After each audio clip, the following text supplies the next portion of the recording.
সকালবেলা আমি আমার বুয়া খালাকে একটা চাল কুমড়ো দিয়ে বললাম ভাজির জন্য কেটে দেন।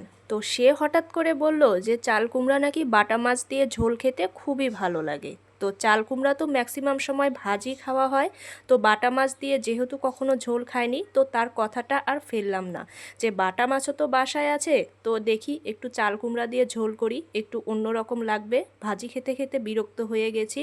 যেই ভাবা সেই কাজ, চাল কুমড়াটাও সে ঝোলের জন্য কেটে দিয়েছে। আর আমি ফ্রিজ থেকে বাটা মাছ বের করেও ভিজিয়ে রেখেছিলাম, তো সমস্ত কাটা বাছা হয়ে গেছে। তো কিছুক্ষণ পর বুয়া খালা এসে আমাকে বলছে, খালা তোমার আর মাছ ধোয়ারও ঝামেলা নেই, আমি মাছগুলো ধুয়ে পরিষ্কার করে দিয়েছি। তো আমি ভাবলাম যে বেশ ভালোই হলো, আমি শুধু এখন গিয়ে রান্না করব। কিন্তু এসে দেখি মাছগুলো একদমই পরিষ্কার হয়নি, আঁশগুলো একদমই ওঠেনি।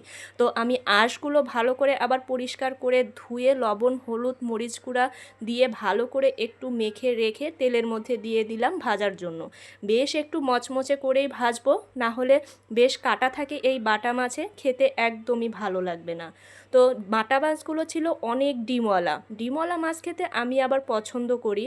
তো 2 পিস আমি রুই মাছের পিসও দিয়ে দিয়েছিলাম, কারণ বাটা মাছ তো কাটাওয়ালা মাছ আমার মেয়ে খেতে পারবে না। তো ওর জন্য 2 পিস মাছও আমি ভেজে নিচ্ছি। ভাজা হয়ে গেছে, এখন আমি তেল থেকে উঠিয়ে নিলাম। নিয়ে একটা কড়াই বসিয়ে দিয়ে তেল দিয়ে ওর মধ্যে পেঁয়াজ কাঁচামরিচ দিয়ে ভালো করে একটু লাল লাল করে ভেজে নিলাম। নিয়ে ওর মধ্যে আগে থেকে কেটে রাখা চাল কুমড়োগুলো দিয়ে দিচ্ছি। লাউ খেতে আমি আবার ভীষণ পছন্দ করি, আর গরমকালে লাউ একদমই ভালো লাগে না।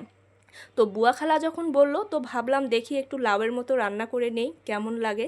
তো লাউ যেভাবে রান্না করি সেম ওইভাবেই আমি রান্নাটা করছি। হলুদ মরিচ লবণ আর দিয়েছি জিরার গুঁড়া আর একটু সরিষা বাটা দিয়ে ভালো করে কষাতে বসিয়ে দিয়েছি।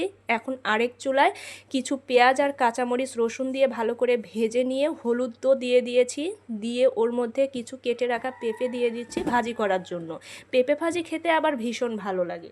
তো ওটা ওইদিকে হতে হতে আমার চাল কুমড়াটাও বেশ ভালো করেই কষানো হয়ে গেছে। চাল কুমড়াকে আমরা আমাদের এলাকার ভাষায় বলি পানি কুমড়া বা জালি কুমড়া। তো পানি ওঠে বেশি, এই জন্যই একে হয়তোবা পানি কুমড়া নাম দেওয়া হয়েছে। যে পানিটা উঠেছে ওটা দিয়েই কিন্তু কষানো হয়ে গেছে, আমি এক্সট্রা করে কোনো পানি দেইনি। তো কষানোর পরে আমি পরিমাণ মতো পানি দিয়ে দিলাম ঝোলের জন্য, আর আগে থেকে ভেজে রাখা মাছগুলো একবারেই আমি দিয়ে দিলাম। আমি যতক্ষণ রান্নাঘরে থাকবো আমার মেয়ে কিন্তু আমার কাছেই থাকে, হয় আমার কোলে থাকে রান্না করার সময়, নয়তো এভাবে রান্নাঘরে সে খেলা করে। আজকে সে রান্নাঘরে এসেছে গাড়ি নিয়ে, আর 2 পায়ে 2টা স্যান্ডেল দিয়েছে, কিন্তু তাও উল্টো। তো একটু পরে আমি ঘরে এসে দেখি ঘরের এই অবস্থা, একদম ঘরগুলো এলোমেলো করে রেখেছে আমার মেয়ে। তো আমি সকালবেলা ঘুম থেকে উঠে আগে ঘর বাড়ি পরিষ্কার করি, তারপর কিন্তু রান্নাবান্না অন্য কাজ করি। তো আজকেও তাই করেছিলাম, কিন্তু এসে দেখি একদম এলোমেলো করে রেখেছে। তো একটু ওকে আমি বকা দিয়েছিলাম যে তুমি কেন এগুলো এলোমেলো করেছো, তাই একটু অভিমানও করেছে সে। তো সমস্ত কাজ শেষ করে রান্নাবান্না তো হচ্ছে, তো আমি একটু ভাবলাম আম খেয়ে নেই। এতই অভিমান করেছে যে খাওয়া দাওয়াই সে ছেড়ে দিয়েছে। তো খাওয়া দাওয়া শেষ করে রান্নাঘরে চলে আসলাম, তো দেখি আমার রান্নাটাও কমপ্লিট হয়ে গেছে। এর মধ্যে একটু ভাজা জিরার গুঁড়া দিয়ে নামিয়ে নিলাম। তো পেঁপে ভাজিটাও কিন্তু হয়ে গেছে। ভিডিওটি ভালো লাগলে লাইক কমেন্ট শেয়ার করতে ভুলবেন না। আল্লাহ হাফেজ।